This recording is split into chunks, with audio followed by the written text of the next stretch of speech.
Tayo na't maglakay sa isla ng Birilan.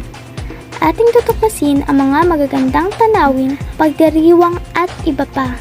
Sinasabi ng isang pinagtatalo ng teorya na ang pangalan ay nagmula sa salitang biler na tinutukoy sa isang lumang diksyonaryo ng Bisaya bilang sulok o gilid ng isang bangka, florera o namang nakausli tulad ng mga ugat o ang pudling na ginawa ng araro.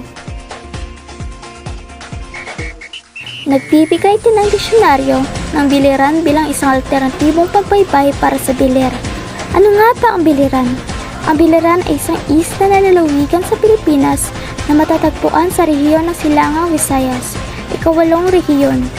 Ang biliran ay isa sa pinakamaliit at pinakabagong probinsya sa bansa.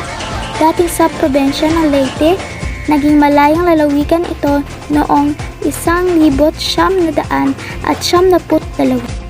Anong tanyag o kilala sa biliran?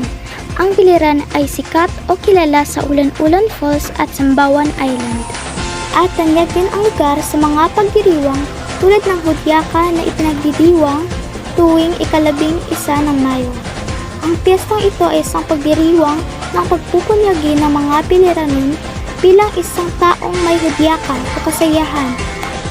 Hindi pa dyan nagtatapos ang lahat dahil meron ding Bagasumbol Festival na pinagdiriwang tuwing Setyembre sa Naval Biliran, Ibit, Pinalutan, Pugkay, Gapnud at Subing-Subing Festival.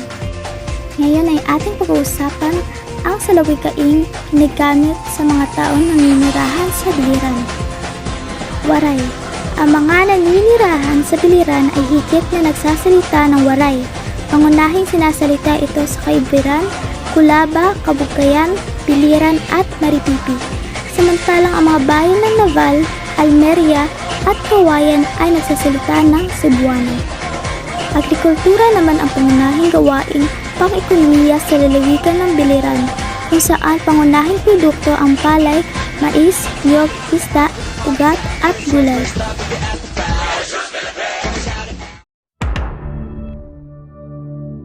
Asian College of Technology, maraming salamat sa panonood.